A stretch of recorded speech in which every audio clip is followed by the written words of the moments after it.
Сәлеметсізбе, құрметті достар. Бүгін біздің қонағымыз саясаттану ғылыми докторы Дулатбек Қыдырбекұлы. Сәлеметсізбе? Сәлеметсіз. Сұхбатты бастайық. Today we start new program about Dimash, of course, and we have a new guest in my program, Дулатбек Қыдырбекұлы, professor of political science. A little bit introduce yourself, please. Hello, everybody. My name is Dulатbek Kıdırbekoğlu. Once again, I'm saying I'm professor of international information technologies University. Thank you very much. Сейчас, Дулатбек, я, если буду обращаться к вам таким образом, это нормально? Мы с вами бывшие коллеги по работе. Да, конечно. Практически, наверное, ровесники, можно сказать. Только что Дулатбек сказал о том, что сейчас на связи находится Алматы вместе с нами. Мы сейчас вещаем в Сан-Франциско, как обычно. Дулатбек сказал о том, что он является не просто профессором политических наук, а он также является экспертом в разных областях науки, философии, религиоведения и так далее. Почему мы сегодня обратились к Дулатбек, к вам? Потому что в последнее время происходит множество различных событий в жизни Димаша Кудайбергена. Почему именно Димаша Кудайбергена? Потому что мой канал изначально, он посвящен Димашу Кудайбергену. Поэтому мы обратились к вам, чтобы вы могли сегодня немножечко прокомментировать все то, что происходит в жизни Димаша. Итак, в последнее время мы заметили такую информацию о том, что Димаш совершил хадж. Вы вообще, у вас был хадж в вашей жизни? Хочу вам сказать, что я в хадже Мекку мечтаю, и я рано или поздно уверен, я это верю, я его выполню, этот хадж. Какой он будет хадж, в Курбан-Айд будет он в хадж или обычный умр-хадж, это уже значение, считаю, не имеет. Главное, чтобы вступил на священную святую землю Мекки, где можно, как говорится, где будешь ощущать силу влияния Всевышнего, где главное тебе, как говорится, покровительствует сам дух нашего пророка Мухаммеда. Вот. И что касается, вот, скажем, Димаша, я считаю, что это великий его поступок пойти в хадж, потому что люди творческие часто в Бога, либо в Бога не верят, либо они, как говорится, погружены больше в язычество, нежели, как говорится, в традиционную нашу универсальную, скажем, религию, например. Ну, религия, я хочу сказать, это осторожно. Есть религия, это понятие, как говорится, неоднозначное. Религия, это как бывает религия, как инструмент духовной, скажем, власти, и есть религия как просто вера человека в Бога там, или вообще в сверхъестественные силы. И я считаю, что подавляющее большинство, около 90% населения мира, конечно, это люди, верующие во Всевышнего. Вот. В связи с этим у меня возник вопрос.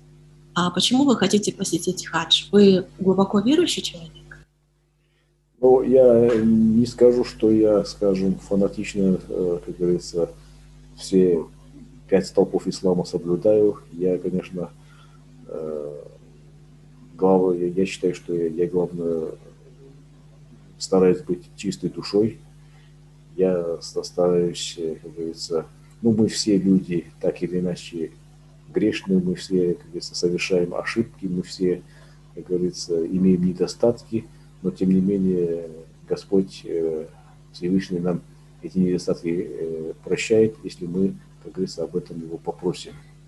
Поэтому главное не совершать, я считаю, таких преступлений, и тогда, как говорится, ты будешь на правильном пути. Вот. Я еще раз повторяю, я, как говорится, 5 столпов ислама, как говорится, не соблюдаю, но я знаю молитвы, знаю, как говорится, читал Коран, скажем, в переводе и на казахском, и на русском, и на английском. Вот. Главное, если придерживаешься Корана, я считаю, в этом не ошибешься. Вот. Человек, это значит, что вы глубоко религиозный человек? То есть те, кто совершает хадж, это люди глубоко религиозные, это обязательно люди должны глубоко верить в религию, да? Прежде всего верить, а ритуалы, я считаю, это не обязательно соблюдать. Да, главное, веришь, если необходимо там совершить, принести в жертву животное, это значит, это надо приносить. Если там, вот сейчас вот век, когда появляются разные секты, и которые, и когда видишь, чем они занимаются, уже человек, читавший Коран, я вижу, что это все идет против Корана. Поэтому то, что они криво понимают, обвиняя нас якобы в отходе от ислама, я считаю, что они, в первую очередь они сами отошли от ислама. Я их глубоко религиозными, тем более мусульманами, я таких не считаю. Дулатбек, скажите, пожалуйста, почему я задаю такой вопрос вам? Дело в том, что у Димаша большое количество фанатов. И, конечно же, когда у тебя такое большое количество фанатов, ты должен очень аккуратно совершать какие-то действия, демонстрировать их и так далее и тому подобное. Если Димаш, вот по-вашему, на ваш взгляд, Димаш религиозный человек, можно ли назвать его религиозным человеком?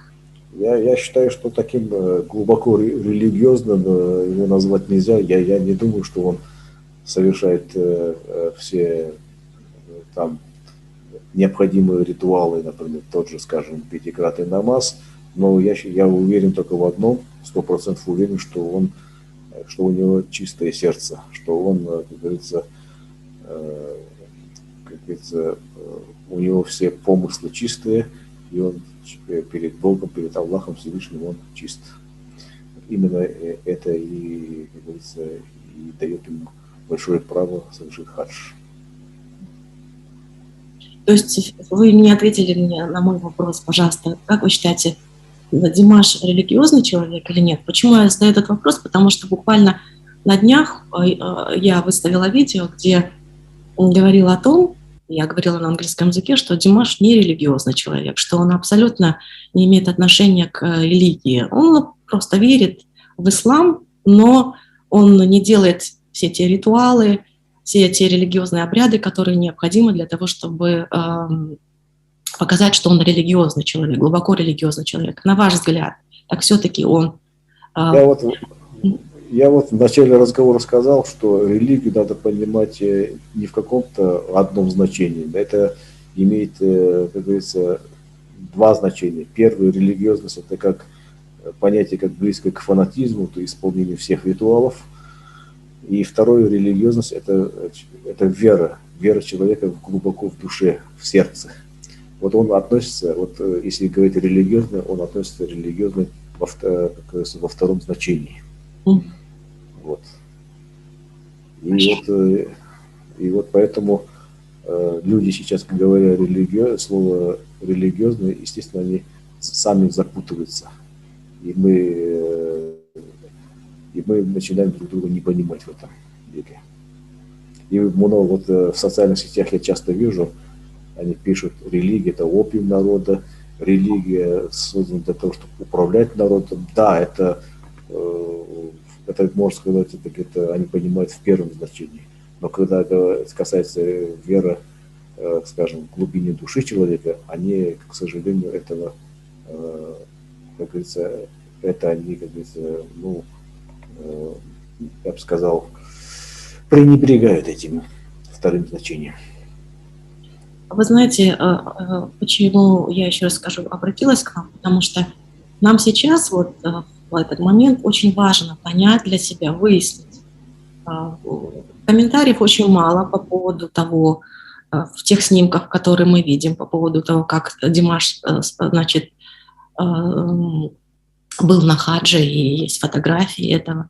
Но нам надо теперь выяснить, что мы понимаем под этим. Поэтому мы обращаемся к ученым для того, чтобы вы могли разъяснить нам вот, факт того, что Димаш, значит, сделал хадж.